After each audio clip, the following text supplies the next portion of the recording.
Really excited to see. We've got folks from all over the U.S. Seeing folks from down south and all of that. Really cool. Boston, Pennsylvania, Pittsburgh, Norwich, Vermont, right just down the street. Really exciting. Tennants Harbor, Maine. I love Tennants Harbor. I'm gonna get started. My favorite cookie is a snickerdoodle. My name is Dan Budak. I'm the Director of Admissions here at Vermont Law and Graduate School. Welcome to our Fall Academic Success webinar.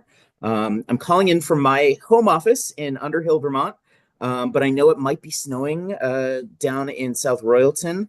I'm joined by some folks down in South Royalton. Ellen, is it snowing yet down there? Not yet, but we're supposed to be getting a few inches in the next few hours. Very exciting. Early snow. And that's Ellen Doobie, our director or our outreach and events coordinator. Ellen will be kind of manning the chat and making sure everybody's getting the information they need. And then I'm also joined by Shirley Crawford, our associate director for JD Recruitment. Shirley, how's the weather there? We are getting some snow tonight too. I'm in Pennsylvania. The Northeast is being blanketed, apparently. Tonight, we're joined by a panel made up of our incredible academic success program team and a couple of our student mentors who can kind of speak to their personal firsthand experience with academic support. And I'm going to hand it over now to Jessica Durkis-Stokes, who is our director for the ASP program. Hi, thanks, Dan. As Dan said, I am Jessica Durkis-Stokes. I'm a professor here at Vermont Law and Graduate School, and I'm also the director of the Academic Success Program, also fondly just dubbed ASP here at Vermont Law and Graduate School.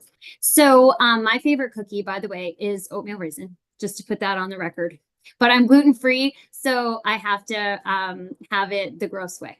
The way that no one else likes it. So I wanted to thank you all for joining us for this session on preparing for law school and ASP programming, to let you know the resources that we have available here at Vermont Law and Graduate School, and also some resources and other information about how to prepare for law school, because I know that can be sort of a daunting time when you're looking forward to starting law school and you're thinking, okay, I'm gonna do that. I'm gonna be a law student. What should I be doing in the interim between admission and the first day of classes? So we're gonna hop right in with a few introductions, and from there we will get through our agenda. Okay, so just to introduce the wonderful people in the Academic Success Program, as I mentioned, I am Professor Jessica Durkis-Stokes, and I have been a law professor for 15 years now, and I've been at Vermont Law and Graduate School for 4 years in the Academic Success Program. And I couldn't be happier. I love Vermont Law School. I love the vibe here, and I think it's wonderful. Our associate director is Professor Dana Smith, and I'm going to just turn it over to her for a brief moment for a welcome and introduction of herself, so you can see who she is, and she can tell you a little bit about herself. Hi, everyone. I'm Dana Smith. It's so great that everybody's joining us this evening. My favorite cookie is also oatmeal raisin, but not the gross way, because I'm not gluten-free. So I got the not gross oatmeal raisin cookies. But I also love Vermont Law and Graduate School. I'm an alum. I've been here in academic success for about 3 years now, and I'm loving it all the way. And I'm really excited to chat with you all this evening. Great. And then next we have our fabulous Katrina Munyon, who is our Assistant Director of Academic Success and also the keeper of our wonderful resource library. So if Katrina is still on, I know she's having a little bit of trouble with the electrical power, but if she's still here, if she could give a little bit of a welcome and intro from her, that would be wonderful.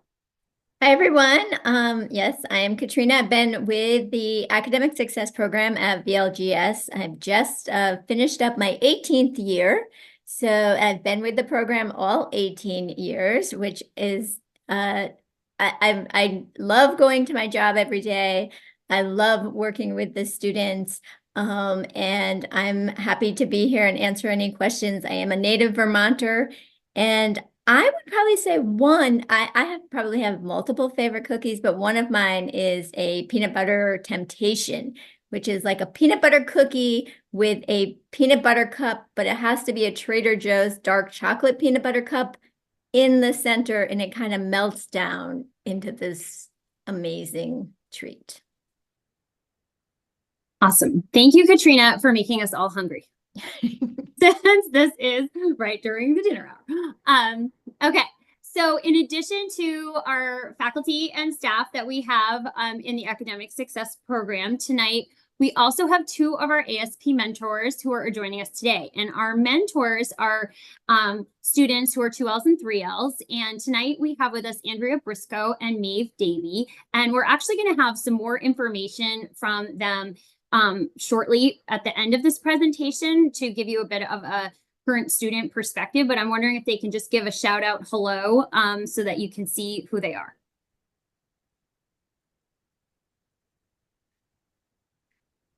Maybe we'll start. Okay. Yeah, go ahead. I'm Andrea.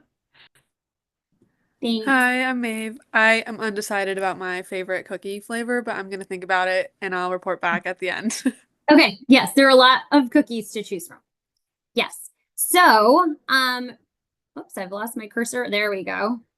Okay. So I just wanted to, because organization is key to law school and the Academic Success Program, we always like to start with a bit of an agenda to lay it out. And today we're going to cover the services that ASP provides, some resources for prepping and for law school, and some current student perspectives. So that's going to be the flow of this presentation tonight. So to jump right in, you may all be wondering, what the heck is academic success as a program, and what is it that we do? So those are great questions, because academic success as a term could have all different kinds of meanings. But really, we are here to support student achievement and success in academics and just personal growth. So we provide comprehensive services to students who are seeking support, including a whole list of things. So starting with I made this list kind of starting from what you might begin doing in law school all the way through to the very end of law school. So to begin with, we help students with close case reading, which most everyone who comes into law school is a fantastic reader, and it can come as a surprise to law students that reading cases that are, case opinions is a little bit of a different process. And so it takes a lot longer at the beginning, and there's a method to the madness, as it were. And so we can help students with doing that close case reading to pull out the really relevant information in what at first seems like just a sea of information that's difficult to kind of parse through. We help with case briefing. So after you do that case reading, we recommend to our students that they create a case brief, what we call a case brief. And that's pretty universal in law schools across the country. If you've seen any movies or anything about law school, you'll know that they're all doing lots and lots of case briefs. And so there's a process with that. So we absolutely help students break down the case readings into a case brief, which is just really an accessible page of information that is easily accessible to students in class and after class to give the relevant information from that case that you've read. Following up on that, we do a lot of work with students on note-taking in class. Sometimes law school can have a bit of a fast and furious in-class feel, and it can be at times a little bit daunting in terms of what should I be taking notes on, what should I just be listening to. Sometimes when I'm taking notes, I'm missing what the person is saying. So really working with students about finding that balance of what needs to go into your notes, how to highlight things that are important, and at times, you know, when to pause and just really focus on what the professor is saying without typing or writing notes. Following up on that, after you do all of those case readings and the case briefings, and you've gone to class and you've taken all of your notes, we as law students across the board do outlining. And outlining is a process of condensing your notes and your case briefs into one document that you can use to study for midterms and finals. And it's a process of really winnowing down the information that you've received from all of these different sources into the most important information, and then committing that information to memory so that you can then take your exams. In law school, we tend to have fewer assessments than you might have had in undergraduate or graduate school, where you might have many different assignments throughout a semester. Law school tends to be a little different in that most of your doctrinal classes will just have a midterm and a final, and you may have a few points here or there, but the bulk of your grade is going to be from a midterm and a final. So that outlining process is extremely important to the studying process. With all of that, law school and managing all of your classes and life can be a bit of a challenge. It definitely is kind of a step up in terms of what's required from the undergraduate level. So we also help with time management and scheduling.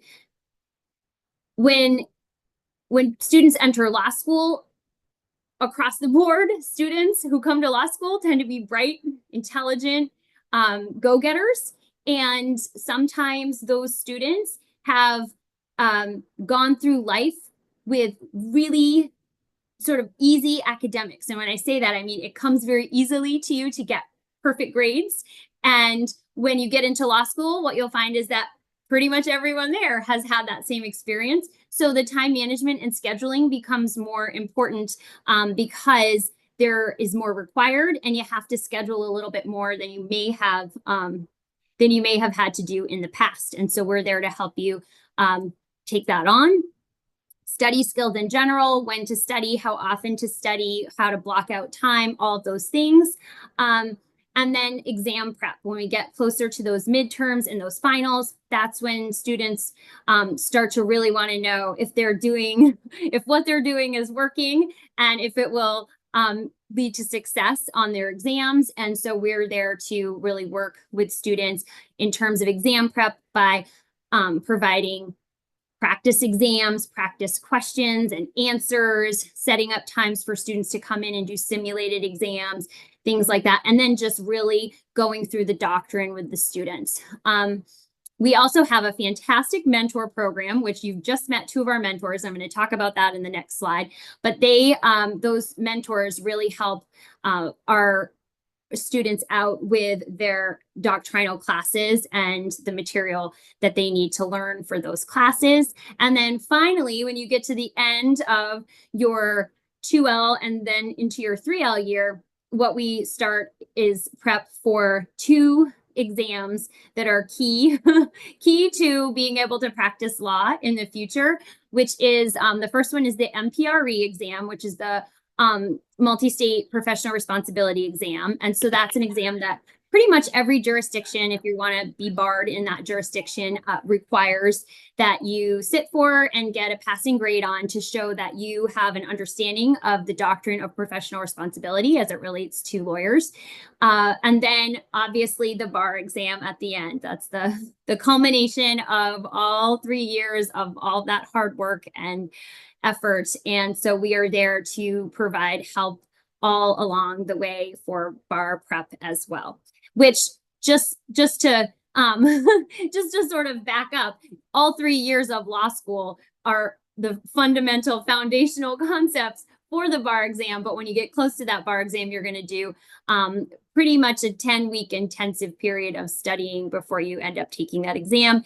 And we are behind you 100% in that process. So lots of different resources available to students when you come into law school and then throughout law school. And you may not need all or any of these for for any particular class. You might might need it for one and not for another.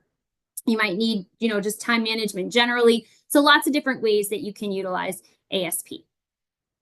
Okay, let me move on from there. Okay, so speaking of our mentoring program, we have a fantastic program where we hire 2Ls and 3L students who have excelled in their studies and really want to work with incoming 1L students to maximize those students' learning experiences.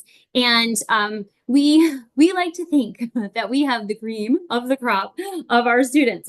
They really are just such giving individuals. I honestly can't say enough about them, because not only are they amazing at knowing the doctrine, the core of the mentoring program is just the real devotion that they have to the students and to making sure that students are understanding the material and to help them along the way. So our mentors hail from all over the country. We have a whole lot of mentors. I think currently we have, Katrina, you would know better than I do, but I think 15 at this point.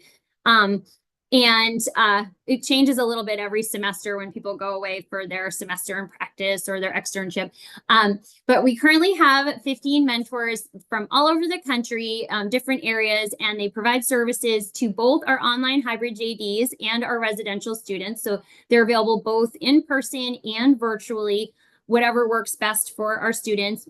Our mentors are both students in our residential program, and we have mentors from our online hybrid JD program. And that's because in addition to the doctrine and figuring out how to get through your classes, our mentors are also available to students for just life questions about law school. And sometimes students want to meet with mentors who are in the same program that they're in, because those students understand the sort of intricacies of the different programs. And so we will a lot of times have students come in to see a mentor for one reason, and by the end, they're talking about just kind of how to get through and manage this, that, or the other. So it's really a great program. Students can access our mentors just by signing up for appointments through our website, and then they select a convenient time and date to meet based on their schedules and the schedules of the mentors. We always say, to look through all the different mentors and see, what classes they've taken, what their interests are, if they have interests that align with yours. And oftentimes friendships are formed that way as well.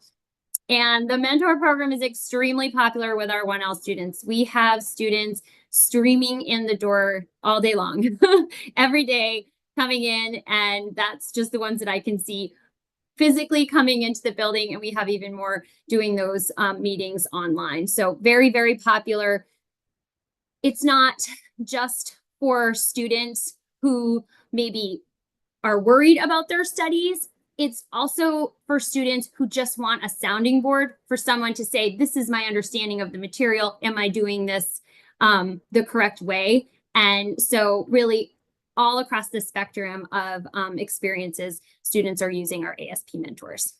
So that is kind of in a nutshell, our ASP program. We like to think of ourselves as academic coaches for all of your needs, and we are grateful for you to come in, and we can help you to assess your knowledge of material, assist with calendaring and time management, reviewing those outlines. So once you get through that, the making of the outlines, our mentors and our faculty and staff can help to review your outlines. We can recommend resources for practice essays, multiple choice questions. As I mentioned earlier, Katrina Munyon is the keeper of our giant supplemental library, which students are constantly using. We also have online supplemental resources for students. And again, just that doctrinal reassurance, having someone to talk to about what your understanding is of the material can be really helpful. And we provide that as well as friendly faces with information. So lots of good information. In terms of, so that's basically the academic success program and what we provide. And so for those of you who have had questions about what it was that we do, in addition to that, tonight we're also going to talk a little bit about resources to prepare for law school. So for those students who are in that for all of you who are in that space who between applying and admission and then actually sitting in that first classroom, we have some tips for you about resources to prepare for that. And essentially, right now, we're going to talk about two in particular, Barbry's Lawyering Fundamentals program and some suggested texts that we put out there that students can read ahead of time before they get into law school to kind of get a little bit of a background about what this endeavor is going to look like. So, your main goal for law school studying, just as students, is to provide yourself with multiple meaningful exposures to material.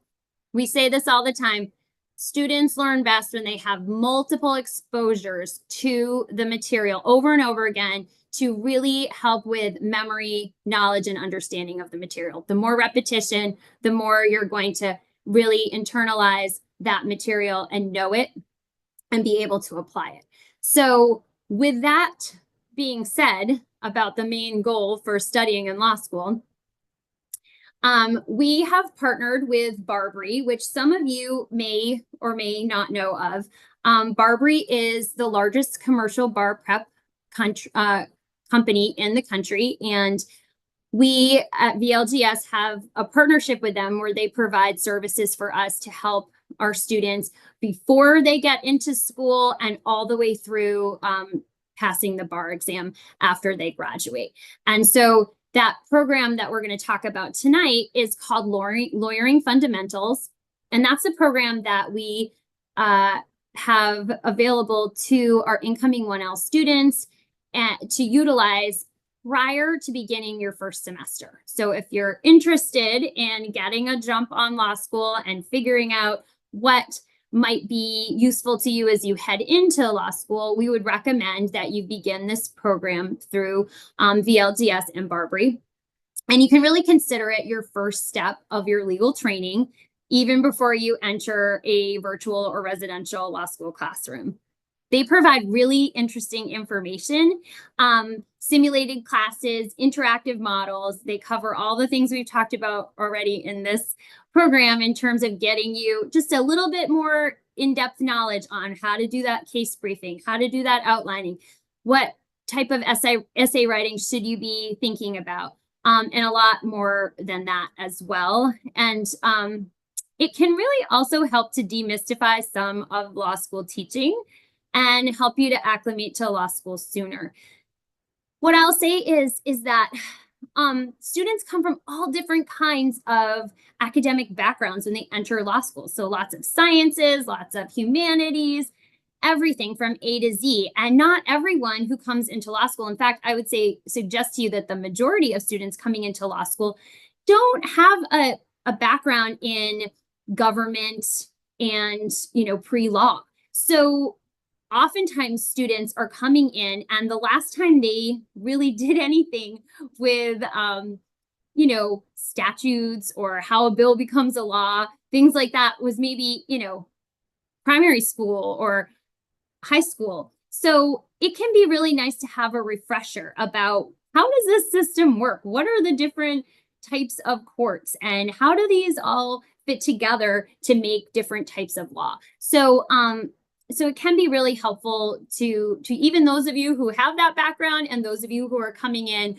which I often get students in my office saying, I haven't written anything except for, a scientific writing in 4 years. And how's that going to work for me as a law student? So really a lot of great information. And again, just hearkening back to that multiple meaningful exposures is the way to really get that information into your brain in a way that is most meaningful. And so if you start early with the lawyering fundamentals, that's only, all to the better for you. So one other thing we would also suggest in terms of preparing for law school is just considering picking up some additional reading prior to coming in. So we have 3 texts that we recommend. The first is Law School Confidential by Rob Miller, who's actually lives in my town. I live in New Hampshire, and his children went to school with my kids. So lots of, 6 degrees of separation or whatever that is, that saying. And here I am recommending his book. But I actually did that before I knew him. So there's that. It's a fantastic book that really gives you an inside scoop on what this law school thing is going to look like from start to finish, what the courses look like, what they even mean. You might get your first, your schedule, and it could say the word torts on there for for one of the classes that you're taking, and you might say, what the heck is a tort? And so the Law School Confidential can give you some of that inside knowledge ahead of time, so you don't feel like you can't ask that question. So another text is Succeeding in Law School by Herbert Ramey, which is also a really great just kind of precursor to getting into law school. And then finally, Who's Monet? An Introduction to the American Legal System by John Humback.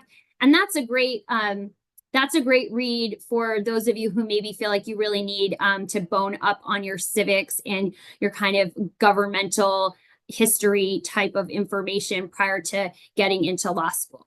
So 3 great reads. You don't have to read all of them. They're not required, but for anyone who's really looking to do some reading in advance and get some information ahead of time, those are 3 that we would absolutely recommend. Okay, so that leads us to our current student perspectives, and I'm going to turn this over to Andrea and Maeve, and I've listed here for our wonderful mentors a few questions that we're hoping that you might answer for our students online here. And one other question that I didn't put out here, but that I heard might be kind of ruminating in your mind was, is there something that you did prior to law school to help you prepare? So I am going to turn it over to, it looks like Andrea, and then after Andrea, Maeve, and we'll get some current student perspectives for those of you prospective students online. Thanks. Hi again, everyone. I'm Andrea. I grew up in Philadelphia, Pennsylvania, and then most recently, before going to VLGS, lived in Boston, Massachusetts. I went to Franklin University, Switzerland, in Lugano, Switzerland for my undergrad in history. I chose VLGS for a multitude of reasons. I would say the biggest reason that I chose it was that I'm a dual degree JD and Masters of Arts in Restorative Justice student, and VLGS is the only school in the country that offers that. So I was really excited to get integrated legal and restorative justice education all in one place. So I chose VLGS for that reason. I also really liked the atmosphere of the school. I think I visited once before I attended, and I just really liked the vibes. I thought that they were really great. And also, as a queer person, I wanted to make sure that I would be in an environment that would be open and accepting to that. And I wouldn't have to deal with discrimination on top of law school classes. Welcoming environment to the LGBT community. And so I really was excited about that as well. I am so lucky to have access to ASP for many, many reasons. When I was a 1L, my first semester, I didn't think that I would be able to get through law school. It was like halfway through my first semester, right before midterms, and I really thought I was going to fail out of 1L. And I didn't even really remember what ASP was. Like, they tell you about it in orientation. But then I ran into a 2L and she was like, oh, you should go to ASP. And I did. And it was such a game changer for me, just for my confidence and solidifying my learning. And I think that that was really helpful in creating like a trajectory towards success for me in law school, as well as befriending people from different class levels so that I could get like their perspectives and like intel on professors. And also trying to make connections with other people who are interested in the same types of law as me and the same types of legal practice. I think that as a 1L, it can be really daunting and hard to remember why you went to law school because you have to take all of these doctrinal classes that have nothing to do with what you think you want to do with your legal degree. I plan on being a public defender, and so when I had to take contracts law, I was like, I don't like this. um, so I think that like having people to ground me in remembering why I'm there and why it's worth it was also really important to my success. And like I said before, I benefited a lot from ASP, not just as a 1L, but also as a 2L. And I'm a 3L now. And I'm on full-time externship, so I don't need to go to ASP right now because I'm not taking any classes. But as a 2L, I really benefited from ASP, even as an ASP mentor myself at the time. I would go to other ASP mentors and get some information and perspective from them about the classes that I was taking then. And even now as a 3L, like I meet with other ASP mentors. It's really not a space. I've met with Maeve.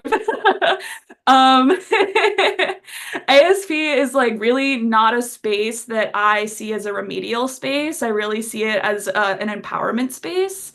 And I think that it's just such a game changer for me as someone who I took a few years off of school, so it was like a little anxiety inducing to try to get back into the rhythm of school and everything. And also, law school is so different.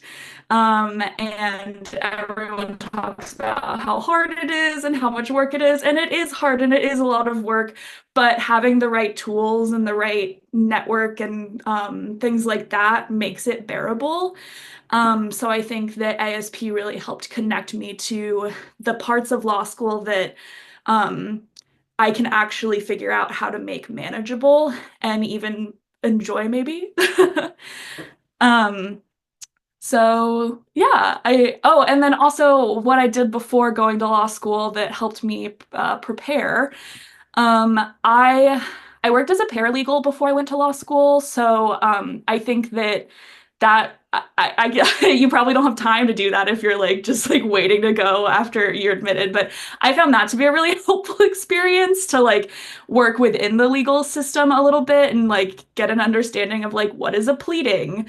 Um, and I also think that that made me a little cocky going in. So anyone who was working in a like a legal job, don't let that make you think that law school is going to be a breeze, because it's very different than working in a law office. Also, the summer before I went to law school, I was still working, but I tried to relax a lot. Because once you get to law school, you're really going to hit the ground running, and there's almost no time to take a deep breath that first semester.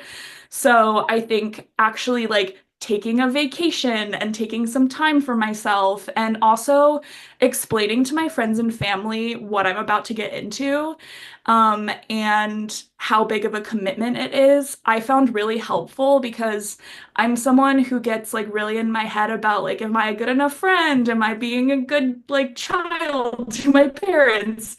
And so telling them that I had this big thing going on in my life, and it's not that I don't love them, it's just I'm very busy. That helped me feel more prepared. Um, so that's my soapbox, and I'll pass it to Maeve.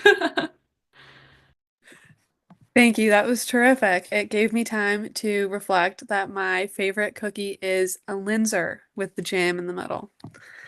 But moving on to more important information, I'm from Lake Placid, New York. It's like 3 hours away from here.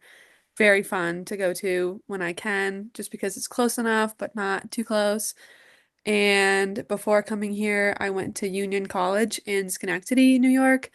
and I studied sociology and Spanish. Zero concept of law. I had never read a case, so that I think is something I would recommend that you do in your free time, to be able to succeed once you get to law school. And aside from reading some of what was recommended as supplemental materials, I also did some reading for fun, which is a luxury that I no longer have, which I'm so sad to say. I have not read for fun in a long time. So I really recommend that you get in your good reads now. And I also got my fishing license before coming to Vermont. I wanted to have like something to do that wasn't school, and that really helped me stay focused on school. Um, and then I also think that there's really no shame in like doing things that are practical, not just for school, but for your personal life. For example, I cleaned Airbnbs the summer before I came here just to have like extra money for rent, which was a new world that I did not know could be so expensive. But I was prepared for that because of how I spent my summer. And let's see. I chose Vermont Law. I'm not even kidding. I did not coordinate this with Andrea for the vibes. I had this in my notes before that was said. But I don't think I often make big decisions based solely on vibes, but I did this time and it paid off. I think when I toured campus and I spoke to the students, it just kind of felt like this was a school that was more of like a community of friends that all wanted to help each other succeed instead of like what you see in the movies where everyone is like cutthroat and it's like antagonistic and hostile, which is a world that I could not thrive in. So I think those vibes treated me well. And even though the classes are hard and the work is rigorous, I still feel supported by my professors and colleagues. And I also find it way harder to get like overly stressed when I walk out of class and we're in like beautiful rural Vermont. I think it might be more stressful for me in a city situation. So this is definitely like easy stress relief to go walk down to the White River or go hike Kent's Ledge for those of you who are coming in person. And then some things I think that have made me successful at Vermont Law is having somewhat of like a growth mindset. I, as Professor Doka Stokes said, most of us come into law school being like pretty academically competent.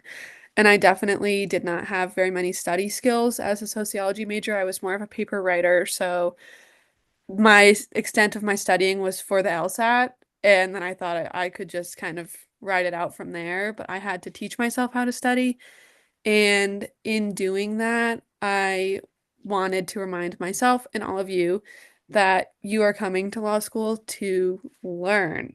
You're not coming to be perfect or to know everything or to like instantly click with the material. You're coming because it's something that is an intrinsic process of learning.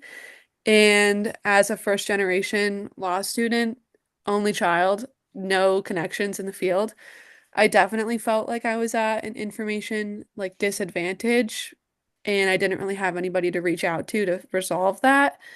But going to ASP allowed me to make friends with people that were older than me and they were able to share, as Andrea said, like what professors are really nice and like what classes really benefited me or how to go about this outline or what this method of studying is. And I don't think I would have gained any of that information if I tried to like go at it on my own. So I think when you're looking at this as a process of learning, it's also important to recognize that you can't learn by yourself. Sometimes it's okay to ask for help. And that was like a mental block that I had in the beginning as somebody who, as Professor Dirk Stokes said, did college fairly well without putting in a lot of effort. It was kind of awkward for me to recognize that I had like gaps in my understanding and my methods that I had done and that had served me well all throughout my academic career weren't cutting it anymore. Um, but being able to reach out to somebody who had been in that same exact position really helped me learn how to do it better. And let's see. Oh, I've benefited from the resources of ASP as like a way to check what I know. I don't really think it's a resource that people have to use when they're struggling or like right after they get a bad grade. It can also be preventative in the way that I like to think of the dentist. I think it's way easier to go to the dentist for a checkup before I'm like in pain and need a filling. But that's when I go to ASP. I go when I'm like, everything's fine and I just want to look at my outline and I just need somebody to tell me that everything is going to be okay. But it's also fine if you go when you need the filling and like we're here with the tools and we can help you recover. So it shouldn't be something like the dentist that is scary and sometimes I push off of my schedule. It should be something that you embrace as a way to get a leg up. And I think that leg up can just be personal too, because law school is so draining and taxing. It was really important for me to know that I had people that I could talk to, not about school, because I feel like sometimes I get really too into law school, but having somebody that I can make a Wednesday night meeting with and talk about like when I had hornets in my apartment or when I adopted like the candy making route of stress management. It's just nice to share that with somebody. And sometimes it's hard to distance myself from like seeing my peers in my classes as like my colleagues and then having somebody that I can like confide in and have like a silly, goofy conversation with. And ASP has given me both. I think that's all I have. Okay, great. Thank you so much. That was wonderful. It's great to have your perspectives all the way through. And thank you for sharing all that great information. So I think that pretty much gets us to the end of my presentation. So the takeaways I think are that law school is challenging, but it's all for a really great purpose, and you feel a great sense of achievement getting through what is a pretty challenging time. And after you're done, you can look back on all of the different ways that got you through it, and you're on to greater things. So if anyone has any questions about anything we've talked about or something we neglected to talk about, we're happy to answer any questions. You can put them in the chat, or if you wanted to just unmute and ask a question, we're happy to chat with you in that way as well. And I can't see the chat, unfortunately, because I've got my screen shared and for some reason I'm not seeing the chat. So if someone is in there, maybe someone could let me know if there's a chat. Let's see. Oh, maybe I can.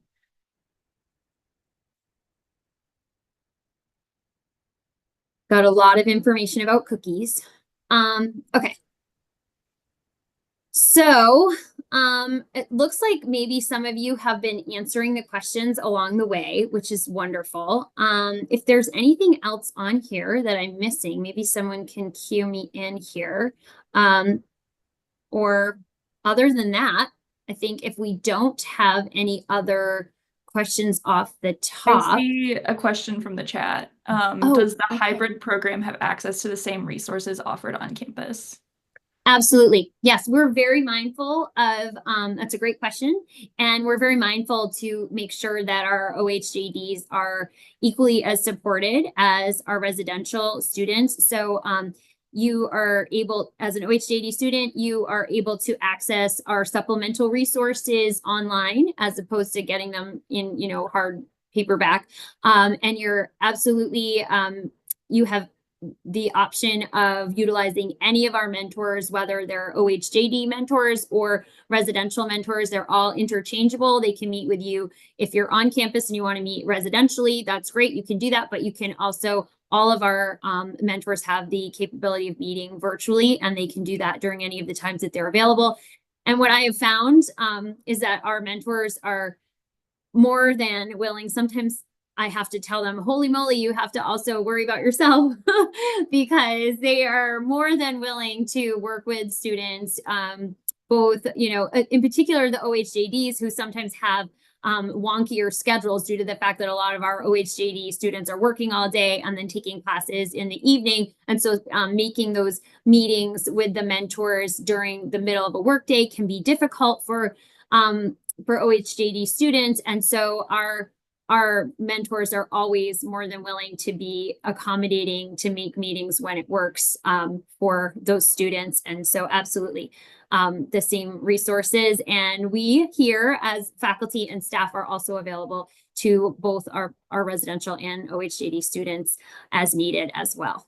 So thanks for that question. And the only other thing I'll add to that, Jessica, is all of our workshops that are offered residentially for students, they are also offered online on a Teams link, and then all of that material is recorded and posted to we have an ASP portal where all of that information is accessible to OHJD students as well. That's right. Absolutely.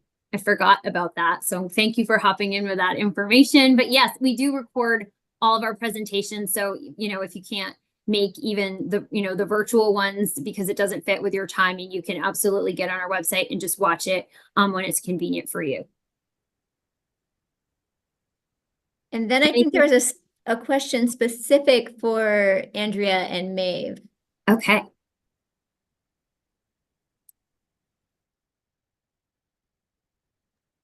We see it in there. I can get started on this one. Our question was, what do you know now that you wish you had known before you started law school? And the first thing that comes to mind for me is that I wish I appreciated that everyone else in 1L was as scared and confused as I was. I think during 1L I felt like I had to put up a front that I was like always very prepared and knew what was going on, and like I was like not fazed by getting cold called and all of those things. But then when I started to talk to other people and they were like, wait, me too, that's when I really think that something like changed for me in my approach to school, where I was able to like actually take a deep breath and be like, okay, if I get cold called and I say the wrong answer, people won't judge me because they're scared that the same thing's gonna happen to them. So I think just like reminding myself more of the like humanity of my peers and that like we're all in this together, especially because VLGS is very much a we're all in this together sort of community. Thank you. It's a good reminder. I would totally agree with Andrea. I think I wish I would have appreciated the same thing. And I also wish I would have trusted my gut more, or like known that I am also my own friend.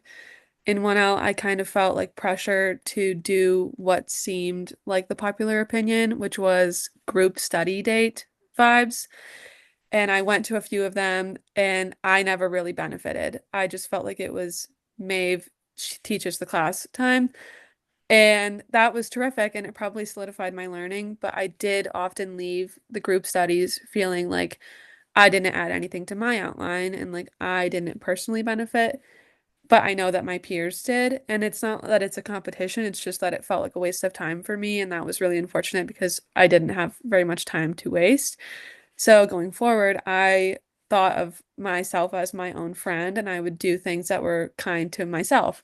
So if I felt like that was a decision that probably wouldn't benefit me, it didn't make me feel bad or like a bad friend or like a bad colleague to decline the invite to the group study and maybe take the time that I would have done that to do something for myself instead, if that was school related or not.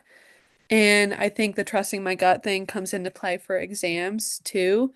I certainly have a problem with multiple choice questions. I can narrow it down to two, but then I can kind of convince myself that both are correct. And oftentimes, if I just would have went with my gut and picked the one that I originally thought I would be correct, but when I like overthink it and try to rationalize both is when things go downhill for me. So it's a little bit uncomfortable to just trust yourself and think that you have the resources to guide yourself through this completely new situation. But I promise that you do, because if you didn't, you wouldn't be here. And you're meant to be here, and the end is meant to come to you. So you can't really mess it up in the meantime, especially if you do things that are the best for yourself. Thank you. Do we have anything else in the chat? We do. We do, Yep. Jessica. For those Okay. who work full-time, how many hours do you recommend setting aside per week, per day for studying? Ooh, that's a lot. That's a little bit of a loaded question because if you're working full time, you're having classes in the evening. And then for every hour that we have class, we recommend that you set aside an hour and a half for study at minimum. So, for the OHJDs, their first semester, you take 3 classes. And so you have those classes in the evenings. And then for every hour that you're in class, you will have another hour and a half to 2 hours of studying in addition to that. So it's pretty full days. With some weekend work on the side. It's definitely it's like having a full-time job and then another part-time job, half time of your life, I would say.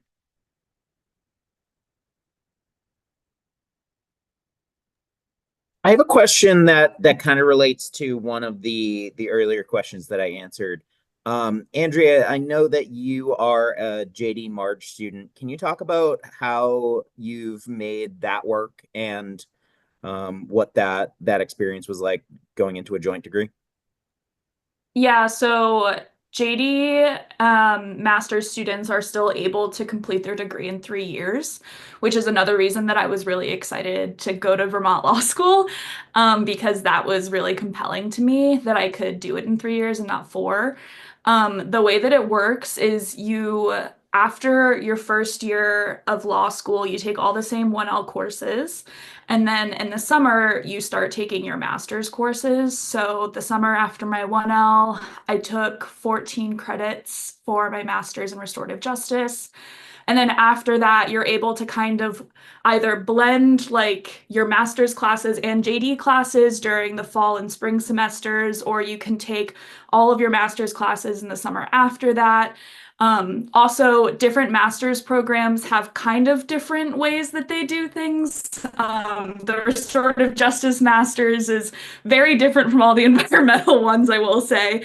But I think in the second summer for the environmental ones, you do an externship for your master's program. But it is a little bit more work to be able to do the master's and the JD, but you're able to take the summers to do that. Unfortunately, that means that you're not able to have like the summer internships that a lot of people do when they go to law school. So that's one big decision to make, whether that's worth it to you so that you're not able to like work or intern during the summers. Sometimes you can do part-time work. I did, but 14 credit hours during the summer is a lot. So that's just something to think about if that's sustainable for you. Awesome. Thank you. And I know we've got Shirley on this call. Shirley, do we have a separate JD joint degree session scheduled? Yes, we do. I don't have the date handy, but if whoever just asked that, you're welcome to email me at scrawford@vermontlaw.edu. So scrawford@vermontlaw.edu, and I will get you that date. Okay. I just looked in the chat and it doesn't look like there's anything else that hasn't been already answered through the text. So I think at this point, I will say thank you again for joining us, and I hope to see all of you either virtually or residentially next fall. And I'm going to turn it over to Shirley Crawford to give you some information on additional upcoming programming. Yes. Thank you. Thank you all for coming tonight. And just wanted to let you know that we have a couple of upcoming info sessions. One will be on Friday, December 13th from 12 to 1 p.m. Eastern Standard Time. And that will be application tips and tricks. Dan Budak, our Director of Admissions, will be on that along with our Dean of Admissions to guide you through the application process. And on December 30th, at 5 p.m. Eastern Standard Time. We're going to have a really cool event about our flexible JD programs. There'll be our dean will be speaking that day, and then we'll be going into breakout rooms. People that want to do the residential programs will go into a breakout room and learn all about those programs, and those that want to learn about the hybrid programs will go into another breakout room, and we'll have a nice opportunity for questions there as well. So thanks again for joining tonight, and we look forward to seeing you in the future. Thanks, y'all.